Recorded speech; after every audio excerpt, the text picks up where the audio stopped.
नमस्कार दर्शकों, मैं हूं आपकी अपनी प्राची अधिकारी। बहादुर शाह जफर के कोई पौत्र हैं, कुछ है भैया। इन्होंने लाल किले में 150 पन्नों की याचिका लाल किले में अपने मालिकाना हक के लिए दायर की है। और मैं सर पे हाथ रख के इसलिए बैठी हूँ कि ना जाने कहाँ से आते हैं ये लोग। कहाँ से आते हैं भाई? लुटेरे, घसोटे, भिखमंगे, भिखारी, पता नहीं कहाँ से काली अजीब सी दाढ़ी और दांत बाहर को लेकर इधर पे आए 4-5। ठीक है, उन्होंने कुछ कमज़ोर लोगों को पकड़ा, डराया धमकाया, उनका कन्वर्जन करा दिया तलवार के ज़ोर पर। और उसके बाद उनकी जितने मंदिर थे, मंदिरों के ऊपर गुम्मद रख देते थे। और ये तो लाल किला जो है, इसकी भी जांच हो, पता चल जाएगा लाल किला किसने बनवाया, क्या करा है। ये देखिए, मैं इतिहास जब पढ़ती हूँ तो पूरा जानती हूँ, लेकिन इसके विषय में मैंने सिर्फ इतना समझा है कि आज तक इन्होंने ढेले भर की चीज़ नहीं बनाई। और मान लो तुमने बनाई भी होती तो तुम्हारे बाप का हिंदुस्तान है क्या? हमारे देश में मान लीजिए मेरे घर पे, मैं 10 बार बोल रही हूँ, कोई आपके घर पे आता है, कब्जा करता है आपसे, उसके बाद क्या करेगा कि तीसरा आदमी आ जाएगा। तीसरा आदमी आ जाएगा तो आप दोनों अब उससे लड़ेंगे। ये वाला इसलिए लड़ेगा क्योंकि आप तो लड़ रहे हैं अपने घर की सुरक्षा के लिए, लेकिन ये वाला इसलिए लड़ रहा है क्योंकि दो को बांटना पड़ेगा हक, इसलिए। ठीक है, मैं ही खा लूँ, इसको मार के मैं ही खा लूँ, ये सोचेगा, तो इसलिए ये लड़ रहा है। इसका मतलब ये कोई स्वतंत्रता सेनानी नहीं हो जाता। आप समझ गए मतलब, बेसिक मतलब। तो आपको पता है कि आपका दुश्मन ये भी है और ये भी है, लेकिन ये सोच रहा है कि पहले इसके साथ मिलके, प्राची के साथ मिलके इसको निपटाया जाए। यानी कि अंग्रेज आए, मुगल आए, मुगल के साथ हम लड़ रहे थे, हमारा कश्मकश चल रही थी, उतने में आ गए आपके अंग्रेज़ भी। अब अंग्रेज़ आ गए तो ये हमारे साथ मिलके, पहले तो दलाली करता था, फिर उसके बाद मिलके लड़ने लगा। जब इसका फ़ायदा जहाँ होता था वहाँ से ये लड़ता था और लड़ाता था। और हमारे गधे लोग भी कभी कभी इनके साथ मिल जाते थे। लेकिन लोगों को ये समझ में नहीं आता था कि हमारी भूमि में पराया व्यक्ति अगर कुछ बना भी देता है, पहली बात तो इसने बनाया नहीं है इन्होंने कुछ, क्योंकि वो गेरुआ कलर जो है वो हमारा प्रतिचिन्ह है, इनका प्रतिचिन्ह नहीं है। और ये इतना बनाने वाले थे तो जहाँ से आए थे वहाँ पर ढेले भर का इन्होंने क्यों नहीं बनाया? मिट्टी के ढेलों में रहने वाले, आदमखोरी करने वाले, औरतों को उठाने वाले, भेड़ बकरियों को कच्चा खा जाने वाले, जिनको खाना बनाने तक नहीं आता था, वो आके यहाँ पर ये इमारतें बनाएंगे। और फिर बड़ा अच्छा जवाब है, अगर इनसे कुछ पूछ लो, जैसे बकरी, कागज़ हमारे हैं नहीं, कागज़ हमारे बकरी का खा गई, बकरी को हमारे अब्बा जान खा गए। ये इनके पास एक गंवारों वाले मदरसा छाप बहाने होते हैं, ये अब चलने वाले नहीं हैं। और दूसरी चीज़, जो भी व्यक्ति होता है उसकी कुछ पहचान होती है। आपकी क्या पहचान है? बहादुर शाह। कौन बहादुर शाह हैं? केड़ा बहादुर शाह? हम क्या जाने वो बहादुर शाह को। यहाँ लुटेरे घसूटे आके यहाँ पर अपनी तलवार के जोर पे कब्जा करने वाले जो आज भी कर रहे हैं, तो इसका मतलब ये नहीं रोडों में तुम इमारत, रोडों में जो मज़ारे बना देते हो, तुम्हारे बाप की रोड हो गई, तुम्हारे बाप की रोड नहीं हो जाती वो। ठीक है ना?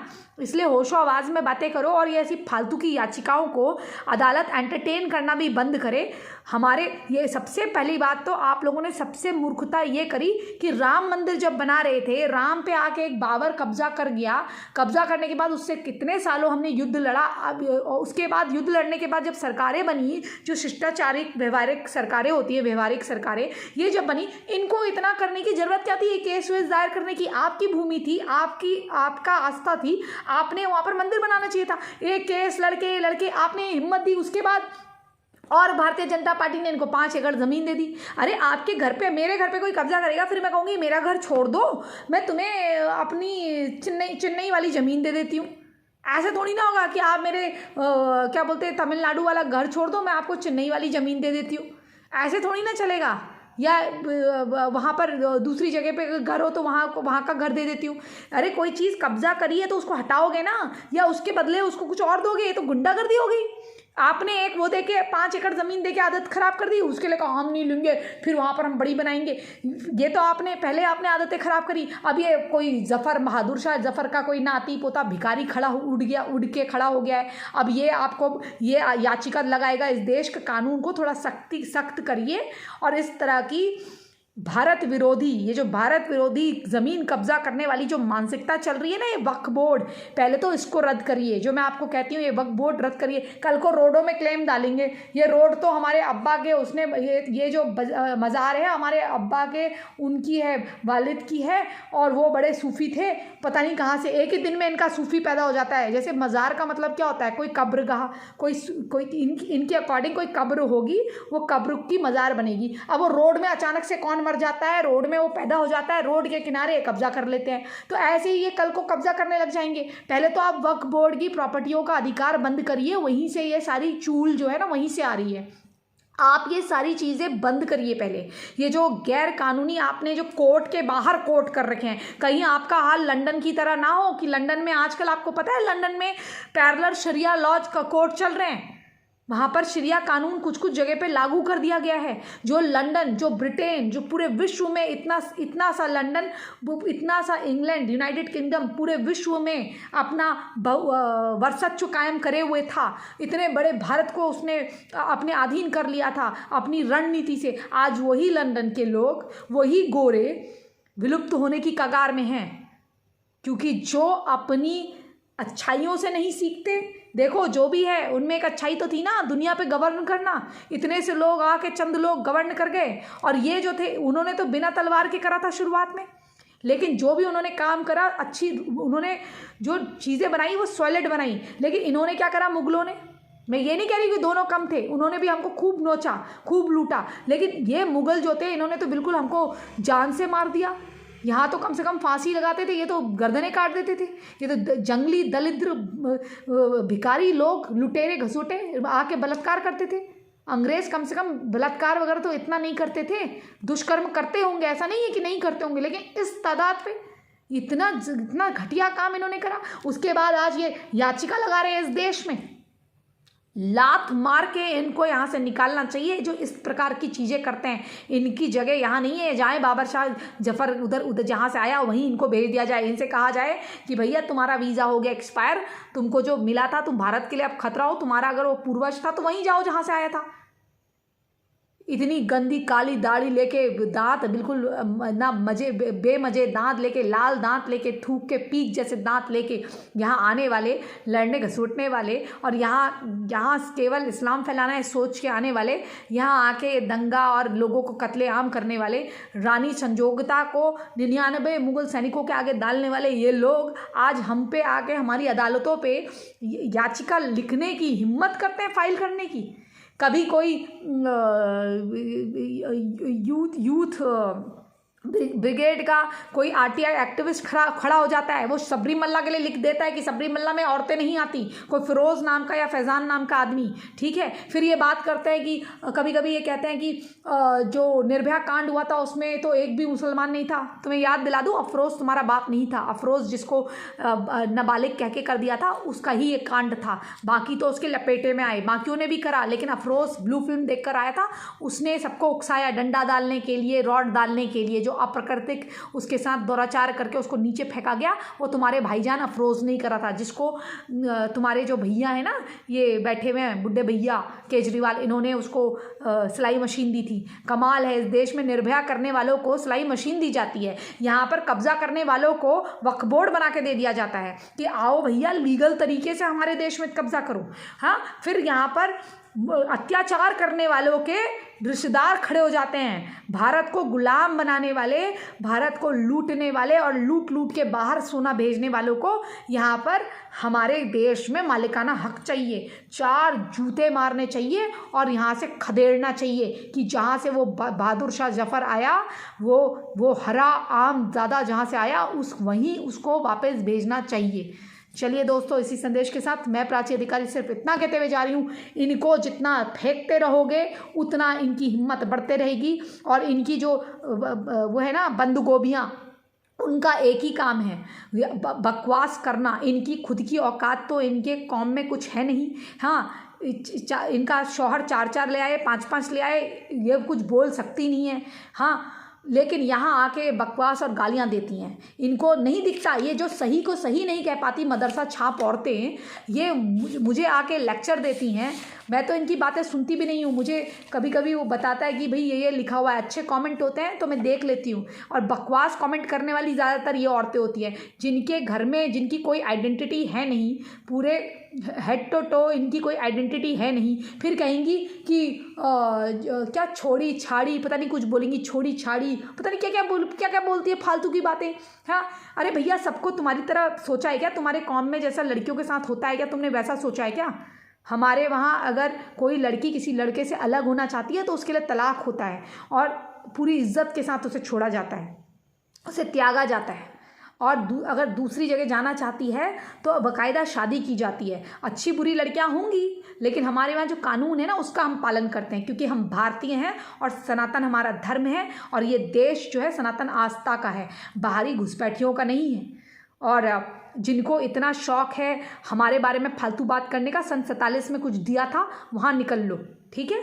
फालतू बकवास करने का नहीं है। और जो देश प्रेमी हैं वो यहाँ रहें, वो चाहे किसी भी, अब बोलना पड़ता है इसलिए बोल रही हूँ, चाहे किसी भी जाति मज़हब के हों, वो रह सकते हैं जो देश को प्रेम करते हैं। लेकिन जो देश को प्रेम नहीं करते हैं वो यहाँ से जा सकते हैं। और मैं अपनी कम्युनिटी के लिए बोलती हूँ, क्योंकि मुझे अपने देश की परवाह है। तुम्हारा क्या है? तुमको तो कब्जा कब्जा कब्जा कब्जा, यही तुम्हारी आदतें हैं। कोई कुछ अच्छी कार खरीद ले तो उससे चिढ़ते हो। मैंने तो तुम्हारा देख रखा है ना तरीका, बगल में रहकर अपने कोई चाचा ताऊ का लड़का अच्छी कार ले उससे चिढ़ते हो, किसी की नौकरी लग जाए उससे चिढ़ते हो, कोई लड़की अच्छी लग जाए उससे चिढ़ते हो।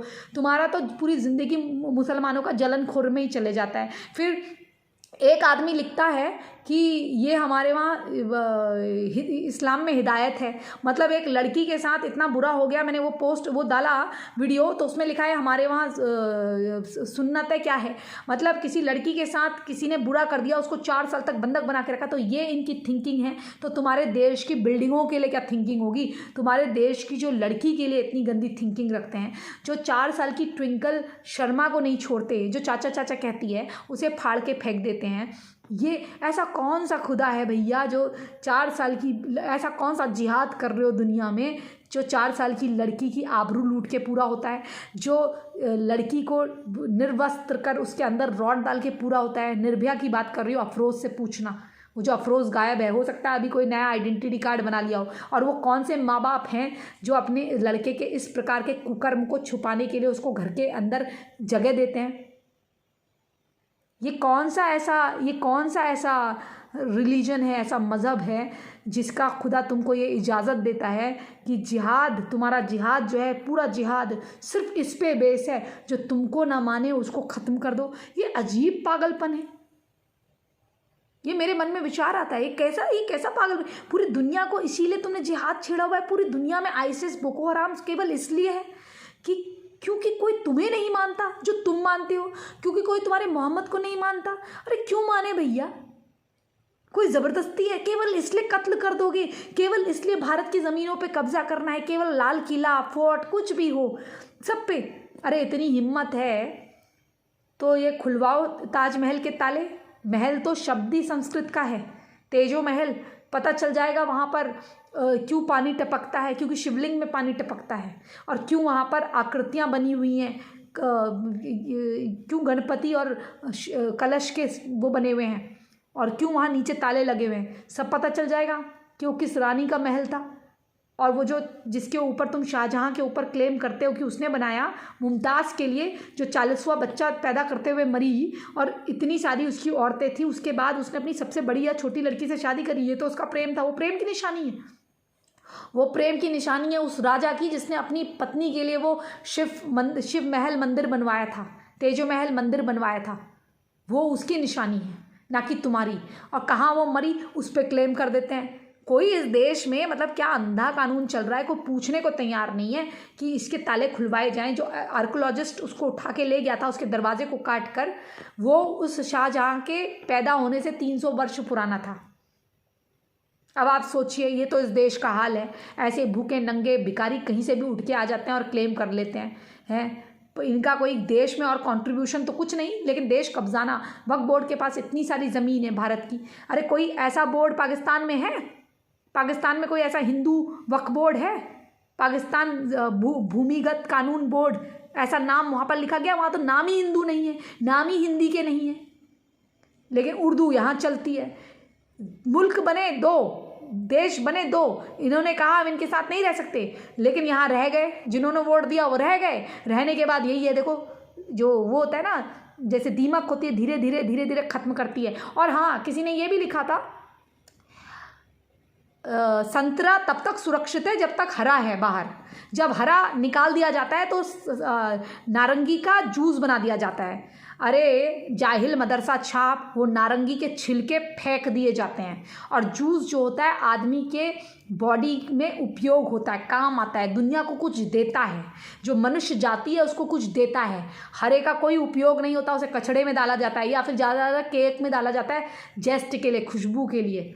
ठीक है, वो तो एक संतरा है, उसके एग्जाम्पल में ही तुझे मैंने बता दिया। बाकी कूड़े के ढेर में जाता है। 99% जनता उसको कूड़े के ढेर में फेंकती है, उस छिलके को, और तू छिलका ही रहेगा। तूने सही तुलना करी अपनी कि हरा जो होता है वो छिलका होता है, और छिलके को फेंक दिया जाता है और फल को खाया जाता है, जो हमारी बॉडी में जाता है और हमें नर्चर करता है, यानी कि हमारा पोषण करता है। दुनिया का पोषण करने वाला सनातन है, याद रखना, समझे।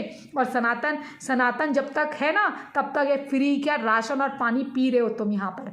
अरे वरना कोई भी ऐसा मुसलमान देश बता जहाँ तुझे फ्री का राशन मिलता हो, फ्री का पानी मिलता हो। नाली का पानी पी रहे हैं पाकिस्तान में, ऐसा नाला बह रहा है ना, नाली का पानी पी रहे हैं, उतना गंदा। और जो तू यहाँ बक रहा है, बकवास कर रहा है, वहाँ देखना, जो तेरी ये जो आके बकवासें करती ना, ये बंद गोभियाँ, ये भी यही बोलती हैं। वहाँ होती पाकिस्तान में 4 जूते पड़ते, और अगर कुछ दुष्कर्म भी होता तो दो औरतें और एक आदमी ले जाके गवाही होती। यहाँ पर बकवासें, यहाँ पर ये रोडों में मज़ार क्यों नहीं बना रहे पाकिस्तान में? क्यों पाकिस्तान में कोई औलिया मौलिया नहीं मरता, मौलवी नहीं मरता कोई? हाँ, वहाँ नहीं मरता तुम्हारा मौलवी, वहाँ नहीं मरता तुम्हारा बाप, यही मरता है तुम्हारा। और तुम जो खुश होते हो किसी के मरने पर, उसमें तो एक बात बता दूं, तुम्हारी माँ और तुम्हारा बाप भी हमेशा के लिए जिंदा नहीं रहने वाला, और तुम भी हमेशा के लिए नहीं हो ना, मैं हूँ। इस दुनिया में जो आया है वो जाएगा। तो किसी की मौत पे हा हा हा हा करते हो, तो तुम्हारा बाप जब मरेगा, तुम्हारी माँ जब मरेगी, तो लोग भी हा हा हा करें। तुम्हारे जैसे जंगली नहीं है, हराम खोर कौम, बिल्कुल इतने गंदे जाहिल लोग हैं, इतने गंदे जाहिल लोग हैं, देश के कभी सगे हो नहीं सकते और देश का कुछ अच्छा कर नहीं सकते। बस कुछ बोल दो तो उस बात को निकाल लेंगे, वो बात क्यों कही गई है, ये गुस्सा क्यों जायज़ है, उसको नहीं देखेंगे। लेकिन अपने आप को बिल्कुल हम मुसलमान हैं, हम सच्चे हैं, हम ही सही हैं, बाकी प्राची अधिकारी एक हिंदू है, वो बिल्कुल गलत है, उसको गुस्सा करने का हक नहीं है, वो उसको जाके तुम कुछ भी लिख दो, उसको रिएक्ट करने का हक नहीं है, उसके धर्म के बारे में कुछ बोल दो। अरे मैं बोलती हूँ क्योंकि तुमने मेरे धर्म के लिए बोला है बहुत बार, तो बोलती हूँ, नहीं तो मुझे शौक नहीं था। पूरे दुनिया में गारत मचा रखी है, पूरी दुनिया को तहस नहस कर रखा है। और सबसे बड़ी बात हिंदुओं की ये है, हिंदू को कोई भी आतंकवादी कह के निकल जाता है, कोई भी कुछ कह के निकल जाता है। तो आप सोचिए, जो धर्म सबसे पीसफुल है असल मायने में, जिसने कभी किसी पे हमला नहीं करा, हमेशा अपने आप को बचाया है, अपनी संस्कृति को बचा के रखने की कोशिश करी है, उन लोगों को आतंकी बोल दिया जाता है। लेकिन हाँ, जो अलकायदा है, लश्कर तोयबा है, बोको हरम है, और ना जाने कितने इस्लामिक संगठन हैं जो अल्लाह अकबर करके कुरान हाथ में लेकर, तलवार लेकर लोगों को ज़िबा करने निकलते हैं, AK-47 लेकर छोटे छोटे बच्चों को ट्रेनिंग देते हैं मौत के घाट उतारने की, और जो यजीदी लड़कियों को बंधक बना के रखता है, 3-3 बच्चों के साथ उनको छोड़ते हैं, रेस्क्यू करा जाता है, उनके बच्चे पैदा करे जाते हैं, जो जिहादी बहू बनाते हैं, यानी कि जो जिहाद के लिए जो औरत होती है, सबकी वाइफ बनती है सबके साथ। और ये बात करते हैं कभी द्रौपदी की, कभी किसी की, लेकिन ये नहीं देखते जो जिहाद के लिए औरतों का इस्तेमाल होता है, उन औरतों को एक ये मुसलमान औरतें तो खुद ही नहीं बोलती, क्यों बोलेंगी? क्योंकि वो मज़हब की बात हो गई। अगर कोई औरत जाके, जैसे वो गई थी, कौन, शमीना बेगम गई थी, शमीना औरत जिसको जिहादी बहू बोला जाता था, वो सबके साथ वहाँ कर रही है, सबके साथ सेक्स कर रही है, सबके साथ सो रही है, क्योंकि वो जिहाद कर रहे हैं, उनके लिए वो सुकून का बायस बन रही है, तो वो कोई बात नहीं, वो तो अच्छी बात है। और यहाँ आके हमें लेक्चर देगी। सुन, ऐसा है बंद गोभी, तू जो भी चौधरी फौधरी है, तू जो भी बोलती है मेरे बारे में, सुन, तेरी तरह इतने गिरे हुए चरित्र के नहीं हैं, क्योंकि ये तेरी सोच होगी। हमारे वहाँ मैं अपनी बात कर रही हूँ, और ज़्यादातर लड़कियाँ जो मेरे जैसी हैं, वो अगर किसी से अफेयर होता है तो उससे शादी करती हैं। और मान लो अगर वो लड़का झूठा और फ्रॉड निकले तो ये नहीं है कि उसके गले लग गए हैं या उससे किसी प्रकार से उसके टच में आ गए हैं। हमें पता है हमारी लिमिट क्या है, हम उतनी क्रॉस नहीं करेंगे लिमिट। लेकिन अगर उसे हमने चूम भी लिया है ना और वो गलत लड़का है, फ्रॉड है, तो इतना हमें कानून इजाज़त देता है कि हम उसे लात मार के अपनी लाइफ से बाहर करें और अपनी गलती को सुधार करें। और इतनी हिम्मत देता है कि यहाँ आके मैं बता सकूं, क्योंकि जो गलती अगर मैंने करी होगी, मेरे दूसरे जो लड़कियां हैं, मुझसे छोटी जो लड़कियां हैं या मेरे बराबर जो हैं, वो दोबारा ऐसी गलती ना करें और वो जांच परख के ही देखें। समझे? इतनी हिम्मत मुझ में है। और ये इतने एजुकेटेड और इतने ओपन माइंडेड मेरे लोग हैं। और मैं दोबारा किसी से प्यार करूं तो उस लड़के को सारी बात बता सकूं कि ऐसा ऐसा है, ऐसा ऐसा नहीं है। तो मेरे बारे में जज कर मत, अपने आप को देख ले। तेरे वहाँ तो तलाक तलाक करके तुझे निकाल दिया जाएगा, फिर रोती पड़ेगी, उसी कानून की मदद लेगी जो बीजेपी लेकर आई है। और इतना मत बोला कर, तेरे वहाँ तो लड़की को 1/4 1/3 प्रॉपर्टी का हिस्सा देते हैं, मेरे वहाँ प्रॉपर मिलता है। मेरे वहाँ जो शौहर होता है, जो पति होता है ना, अर्धनारीश्वर, यानी कि आधा मेरा पति मेरा तत्व है, मैं उसकी तत्व हूँ। हमारा जो मिलन हो रहा है, उससे जो बच्चे हो रहे हैं, वो हमारे मिलन के पवित्र चीज़ें हैं। वो जिहाद करने के लिए, दुनिया में दंगा फसाद करने के लिए नहीं, दुनिया को बढ़ाने के लिए है, किसी की ज़मीन पे कब्जा करने के लिए नहीं है, जैसे तुम्हारे वहाँ हो रहा है। इसलिए मैं सिर्फ इतना कहना चाहती हूँ, कानून में बदलाव की ज़रूरत है। ऐसी याचिका जो दायर होती हैं उनको हटाने की ज़रूरत है। और ये जो लोग यहाँ पर इतना बकवास करते हैं और इतनी चीज़ें करते हैं, इन पे सबसे पहले रोक लगाने की ज़रूरत है। और जो इस प्रकार के कोई भी गैर कानूनी काम कर रहे हैं भारत के विरुद्ध या भारत पे खतरा बन रहे हैं, उनके तुरंत वोटिंग राइट्स ख़त्म करे जाने चाहिए। देशद्रोह की एक ही सज़ा होनी चाहिए, एक तो देश के बाहर और दूसरा प्रॉपर्टी कुर्क, तीसरा वोटिंग राइट ख़त्म, क्योंकि ऐसा व्यक्ति सही चुनाव नहीं कर सकता। इसी संदेश के साथ मैं प्राची अधिकारी आपसे विदा लेती हूँ। आप क्या सोचते हैं इस बारे में ज़रूर लिख के बताइएगा। आज थोड़ा दिल के अंदर गुबार था, वो निकाल दिया, क्योंकि आप मेरे अपने हैं, मैं आपकी हूँ, मैं हमेशा कहती हूँ। और अगर किसी भी माध्यम से हमें सहयोग करना चाहते हैं तो कृपया कॉमेंट बॉक्स में देखें। और मेरी किसी भी बात का किसी भी सनातनी को बुरा लगा हो तो क्षमा चाहती हूँ, और किसी भी अच्छे व्यक्ति को बुरा लगा हो तो भी क्षमा चाहती हूँ, चाहे वो किसी भी जाति धर्म मज़हब का हो। लेकिन अगर आप देश के विरुद्ध हैं और आपको बुरा लगता है तो लगता रहे, कोई बात नहीं। और सनातन के विरुद्ध हैं तो आपको बुरा लगता रहे, कोई बात नहीं, मुझे इससे फ़र्क नहीं पड़ता। मुझे केवल सेंसिटिव और वो लोग जो देश प्रेमी हैं उनको बुरा लगने से बुरा लगता है। कमेंट के माध्यम से अपनी राय दीजिएगा, और राय वही लोग दें जो सकारात्मक लिख सकते हैं। और अगर क्रिटिक भी हैं, कोई सुझाव भी है, तो उसे एक अच्छी भाषा शैली में लिखें ताकि हम उसका जवाब दे पाएँ, उसे समझ पाएँ। अगर जवाब नहीं भी दे पाते तो उसको पढ़ के यहाँ पर व्यापक तौर पे आपको उत्तर दे सके। सहयोग करना चाहते हैं तो शेयर कर दीजिए वीडियो को, और अगर दूसरे माध्यम से भी सहयोग करना चाहते हैं तो डिस्क्रिप्शन में है। चैनल सब्सक्राइब नहीं किया तो चैनल सब्सक्राइब कर लीजिए और शेयर कर दीजिएगा। जय हिंद, जय भारत, वंदे मातरम, जय श्री राम।